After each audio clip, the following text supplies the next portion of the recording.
Isang magandang araw mga kaibigan! Narito na naman po si Shenshen TV na magbabahagi sa inyo tungkol sa kwento ng pag-ibig. Pero kung bago ka pa lamang sa aking YouTube channel, paki-like lang po ng ating video, paki-click na rin ang subscribe button at ganon din ang bell icon para lagi kayong updated sa mga paparating ko pang mga uploads. Ang huling kabanata. Frankie, kaya naman minsan pa siyang napapikit habang nagsisimula ng mapakiwal ang katawan.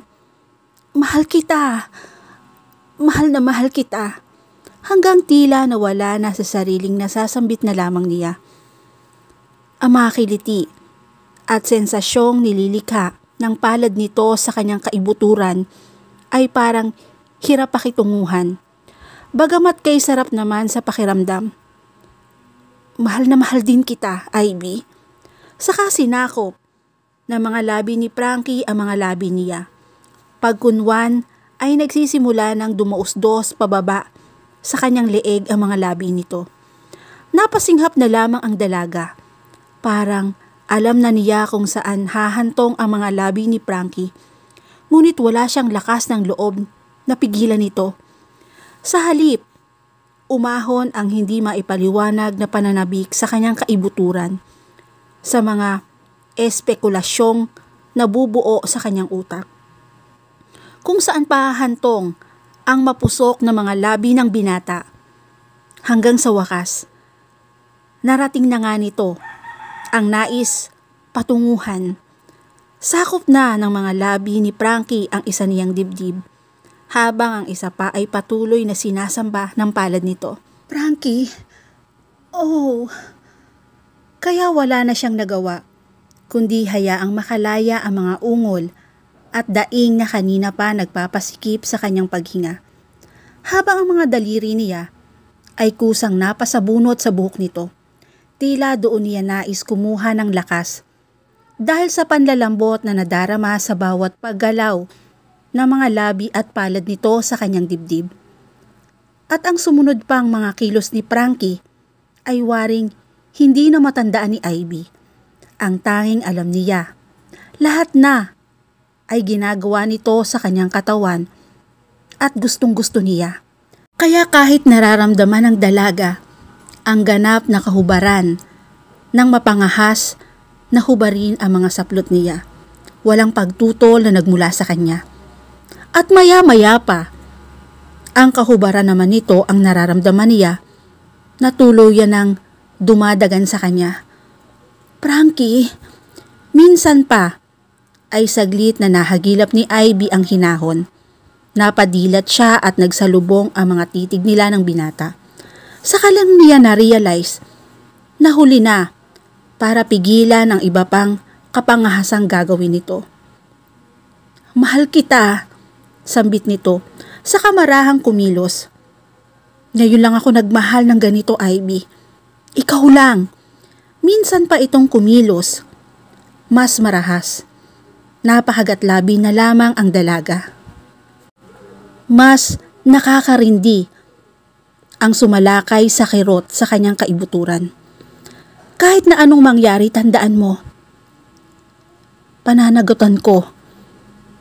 Isa pa, uling marahas na kilos mula sa binata. Hindi kita pababayaan. Mamahalin kita ng higit pa sa aking buhay. Magiging maligaya ka sa piling ko. At marami pang matatamis na kataga ang sinasambit nito sa pagitan ng mga paggalaw na waring wala na rin ito sa sarili. Tila nahihibang na habang ang marahas na paggalaw ay patuloy na nagdudulot sa kanya ng ibayong sakit at kirot. Pero sapat ang matatamis na katagang kanyang naririnig para tiisin ang lahat ng yon. Kaya sa halip na sawayin ito, mahigpit lang siyang yumakap sa binata, habang ang kanyang katawan ay pinipilit na makipagsabayan sa galaw nito. Gusto ni Ivy ang init ng katawan ni Frankie na nakayakap sa kanyang kahubaran. Tila hindi siya makahinga sa labis na kaligayahan. Gusto rin niyang patuloy na titigan ang gwapo nitong mukha habang mahimbing itong natutulog sa kanyang tabi. Lahat ng kay Frankie ay gusto niya. Gusto niyang maangkin. Kaya naman tila nawalan na rin sa isip niya ang gisingin nito, gayong malapit ng magbukhang liwayway. Ang mga manok sa paligid ay nagsisitilaok na rin.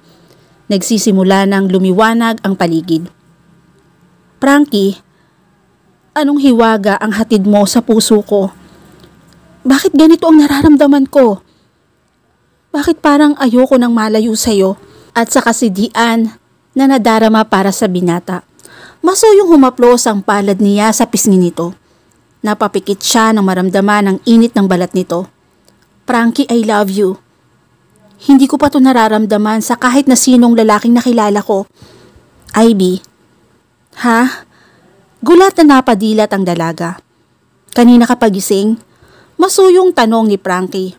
Saka hinuli ang palad niyang humahaplos sa pisngi nito at masuyong ginawaran ng maliliit na halik. Medyo. Napapalunok na wika niya. Kahit na ang simpleng paghalik nito sa kamay niya ay may nililikhang mumunting kiliti at kilabot sa kanyang pandama. Bakit hindi mo ko ginising agad? Mag-uumaga na pala. Kasi paano pa ako lalabas nito ngayon? Tiyak nagising na ang mga bantay dito sa paligid. Hindi ba? Pero humapit naman ang mga bisig nito sa kanyang bewang kaya nagdikit ang mga hubad nilang katawan. Oo nga pala no. Paano kaya to? Pero buhay na buhay. Sa pandama ni Ivy, ang mas masarap na pakiramdam ng pagkakalapat na mga katawan nila. Hindi bale, susubukan ko pa ring makalabas dito. Mag-aalas 6 pa lang naman yata ay baka tulog pa sila.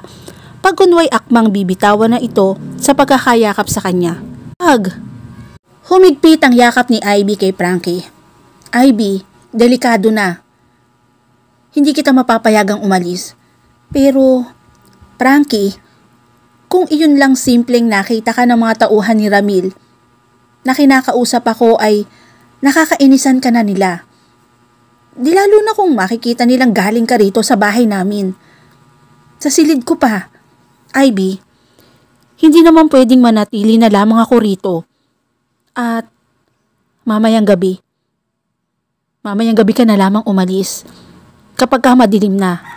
Pero, sige na. Safe ka naman dito eh. Kapag ka nag-lock ako ng silid ko, walang nangangahas na magbukas niyon. Kahit na ang papa ko. At isa pa, wala rito ang papa. Nasa kabilang bayan siya dahil may dadaluhang kasalan. Kahapon pa sila roon ng mga tauhan niya. At mamayang gabi pa ang balik niya. Kasi, Frankie, masuyong hinaplos ang palad ni Ivy sa gwapo nitong muka. Hindi rin naman ako matatahimik kung aalis ka. Habang nag-aalala ko na baka may makakita sa'yo. Pero, isa pa, gusto pa kitang makasama. Saka biglang yumakap sa binata si Ivy. Ivy, nagulat na lamang si Frankie nang magsumiksik sa katawan nito ang dalaga. Please, dito ka muna. Gusto pa kitang makasama. Muling natigilan si Frankie. Maya-maya pa ay masuyo ng humaplos ang palad nito sa kanyang buhok. Kasabay ng maliliit na halik na ikinikintal sa kanyang pisngi. Okay, dito muna ako. Hindi na muna ako aalis. Ayoko rin naman na mag-alala ka eh. Isa pa, delikado talaga ang gagawin ko na pag-alis. Gayong maliwanag na. Pero, ano man ang gagawin natin sa lilipas na maghapon para hindi tayo mainip.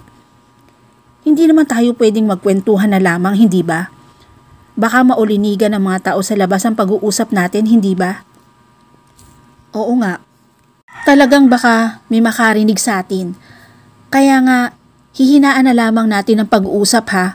Natatawang tiningala ni Ivy ang binata at masuyong ikinulong sa mga palad ang mukha nito.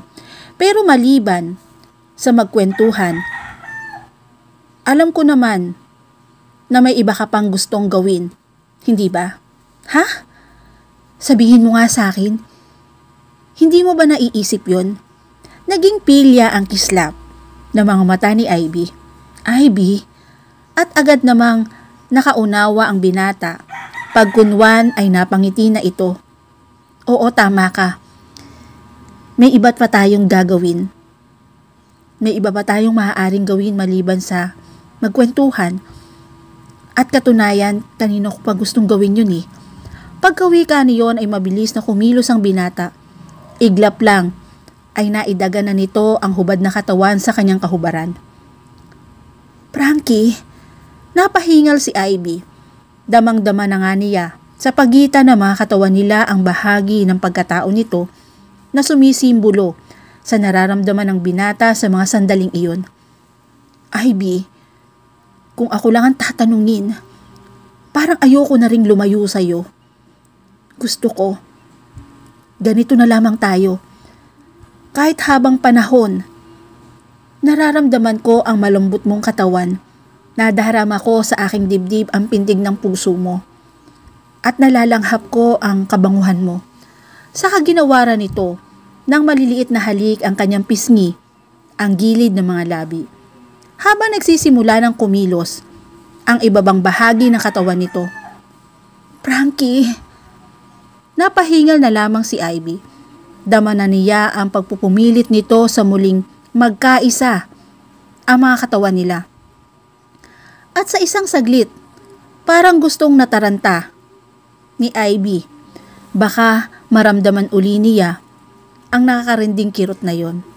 Pero sa lumipas pang mga sandali, walang inaasahan niyang pagsalakay ng kirot na yon. Sa halip, may mumunting kiliting nabubuhay sa kanyang kaibuturan. Nakakarinding ang mga sensasyong kay sarap damhin. At maya-maya pa, naramdaman na lamang niya ang pagnanais na gayahin ang paggalaw ng katawan nito habang ang mga labi nila ay magkalapat, habang ang mga palad nila ay humahaplo sa katawan ng isa't isa. Mag-iingat ka ha, masuyong wika ni Ivy habang mahigpit ang yakap kay Frankie. Oo, akong bahala. Sige na ha, 2:00 na. Tulog na ang mga bantay.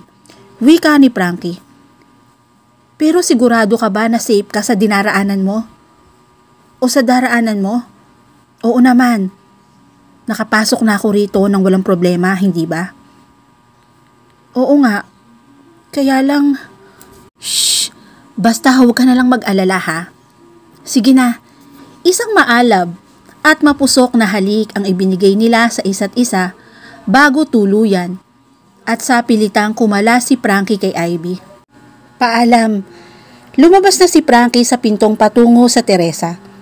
Paalam. Tinikis ni Ivy ang sarili sa pagnanais na sumunod at alamin kung paano lilisanin ni Frankie ang bahay nila, maging ang maluwag na solar na yon.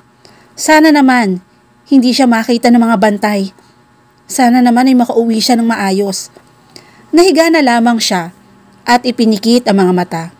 At sa pagkakahiga at pagkakapikit ni Ivy, ay kusang bumalik sa kanyang alaala ang matatamis at maiinit na sandaling pinagsaluhan nila ni Frankie kaninang madaling araw.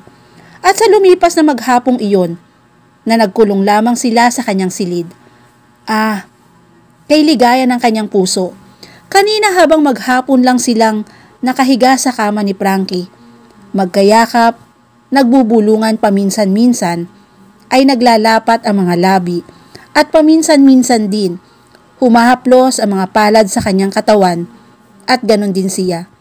At kapag ka ang mga haplos at halik na kanilang pinagsasaluhan ay hindi na mapaglabanan, ang nililikhang mga kiliti at sensasyong tuluyan na nilang ibinibigay at ang pagnanais na muling angkinin ang isa't isa. Hanggang nakatulugan na rin ni Ivy ang pagunita sa matatamis na sandaling iyon. Hindi pa pwedeng lisanin ni Frankie ang lugar na yon. Kailangan tuparin muna niya ang talagang pakay niya, kaya pinasok niya kaninang madaling araw ang maluwag na solar na mga San Jose. Pero Pero ang nagsusumigaw sa pananabik ng kanyang puso ay para makita si Ivy. Ay gano'n na lamang kaya lumiko siya sa plano. Napasukin uli ang mga warehouse para alamin kung may nag-ooperate na. Ang pinasok niya ay ang silid ni Ivy at naganap na ang lahat sa kanila. Ngayon, kailangan na niyang madaliing matapos ang kanyang misyon. That way, mas malaya na siyang makakalantad upang magpatuloy na ang magandang romansa ng pag-ibig nila ng dalagang sinasamba ng kanyang puso. Tahimik lang na nakalapit si Frankie sa warehouse kung saan natanaw niya na may ilaw sa loob habang sa labas naman ay tila mas dumadami ang bantay. Mukhang may nagtatrabaho sa loob kahit na madaling araw. Kailangan ko makatiyak. Lumapit siya sa parting likuran kung saan may pinto. Madali niyang nabuksan yun kaya tahimik lang na nakalapit si Frankie sa warehouse kung saan natanaw niyang may ilaw sa loob habang sa labas ay tila mas dumadami ang bantay. Mukhang may nagtatrabaho sa loob kahit na madaling araw. Kailangan ko makatiyak. Lumapit siya sa parting likuran kung saan may pinto. Madali niyang nabuksan iyon kaya nakapasok siya sa loob. At tama ang hinala ni Frankie. May mga tao ngang nagtatrabaho sa loob. Mga nakasuot ng overall, leather na kulay puti, animoy helmet naman ang mga nakasuot sa ulo. Isang lalaking naka-uniforme. Nang ganon ang paraan ngayon sa kinaroroonan niya. Tahimik niya itong nahila sa pinagkukublihan at naipatulog sabay hubad sa suot nitong uniforme at siya ang nagsuot.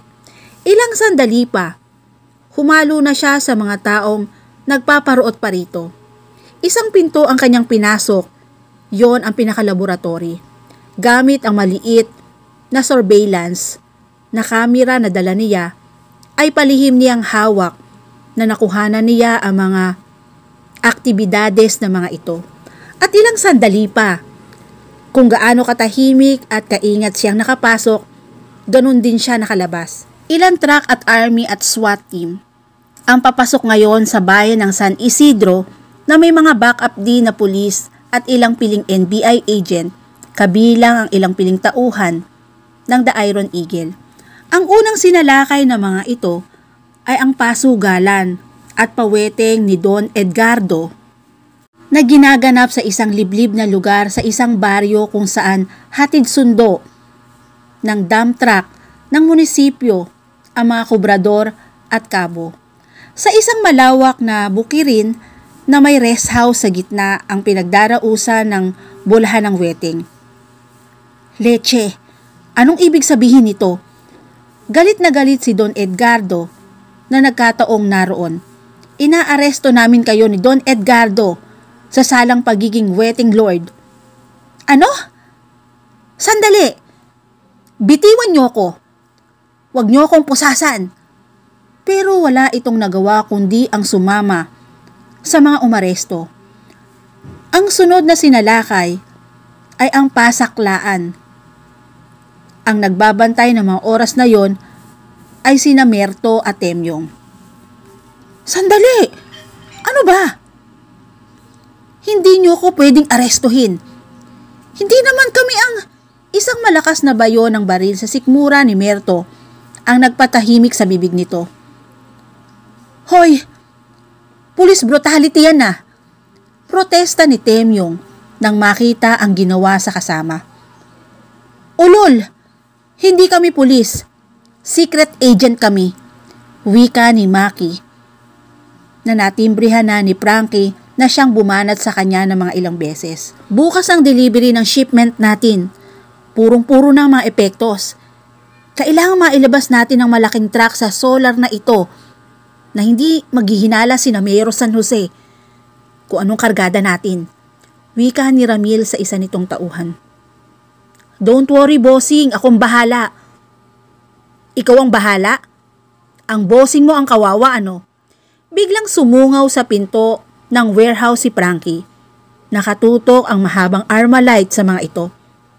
Teka, anong ginagawa mo rito? Agad siyang nakilala ng lalaki. At sino yung mga kasama mo? Napamaang na lamang ito ng ilang lalaki pang ang nakapasok at nakasuot ng patig. Mga miyembro sila ng SWAT team. Ang iba pa ay NBI agent. At ako, Detective Frankie Puentabella. At your service. Ako lang naman ang maghahatid sa inyo. Sa krami. Nakangising bahagya pa na yumuko ang binata. Ano? Isa kang... Correct. Sige na. Sama na.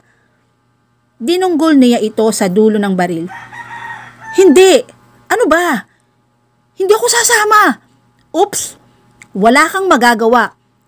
Kompleto na ang nakalap kong ebidensya. Ginawa ninyong Shabu Laboratory ang warehouse na ito? At lihim sa kaalaman ni Mayor San Jose. Ha? Teka, tatawagan kong papa ko. Magkita na lamang kayo sa krami ha. Naroon na siya. Nahuli sa pagiging waiting lord. Ano? Sige na, lakad na. Hindi. Lakad. Itinulak ni Frankie si Ramil. Nakadapa ito at nakasubsob sa baldosa. Hayop ka. Pagbabayaran mo to. Isa ka palang agent ha. Sabi ko na nga ba eh. Hindi ka karaniwang tauhan lang. Pagbabayaran mo to. Damputin mo na yan. Ibalabag mo sa loob ng van. Masyadong maingay. Utos niya sa isang sundalo. Yes sir. Hayop ka? Bumalik ka rito. Binigyan lang ni Frankie ng dirty finger sign si Ramil. Siya nga pala. Pakakasal na kami ni Ivy ha. Bigla niyang naalala. Kaya nilingon ito. Ano? Hayop ka. Hindi maaari. Malakas na halakhak lang ang itinugon ni Frankie. Windang ang mag-amang San Jose, lalo na si Ivy, nang malaman kung ano ang nagaganap at biglang sinugod ng mga sundalong pulis at NBI agent ang looban nila. Pero mas nawindang siya nang matuklasan niya ang tunay na pagkatao ni Frankie. Isa kang secret agent? At nagpapanggap ka lang? Oo. Nagpanggap nga ako para makapenetrate ng tahimik na bayan ninyo. Partikular dito sa lugar ninyo.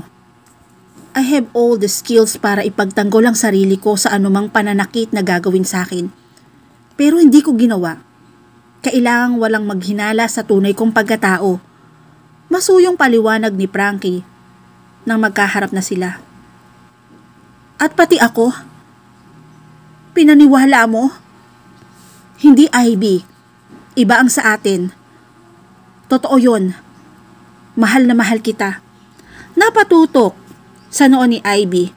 Paano niya paniniwalaan ang lalaking sa simula pa lamang ay nagkukunwari na pala? Ivy, maniwala ka. Mahal kita. Please, huwag mong isipin na kasama ka sa pagkukunwari ko at ang namagitan sa atin. Masuyong niyakap ni Frankie ang dalaga. Frankie, parang ayaw ko pa ring maniwala. Akala niya karaniwang tao lang ito. Akala niya ang lalaking natutuhan niyang mahalin ay isang duwag na lalaki, bagamat magiting na mangingibig. Ngayon, hindi pa pala niya ito kilala. At yun ay sa kabila ng naipagkaloob niya rito ang lahat sa kanya. Ivy, marry me. Ha?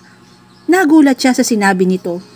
Kung iyon lang ang makapagpapatunay na talagang mahal kita, then marry me at patutunayan ko sa'yo. Hindi kasama sa mga plano ang pagmamahal ko sa'yo. Pero ang anumang pagtutol ni Ivy ay pinutol ng maalab na halik ng binata. At kung paano may natitira pang pagdududa sa kanyang puso, tuluyan na yung tinangay na mga ma-realize niya na ilang araw na niya pinananabikan na muling matikman ang matatamis nitong halik. Hanggang unti-unti na rin siyang natangay. Tinugon ang halik na yon at lubusan ng naniwala ang kanyang puso na kilalang kilala na nga niya ito. At dito na po nagtatapos ang aking kwento. Maraming salamat po.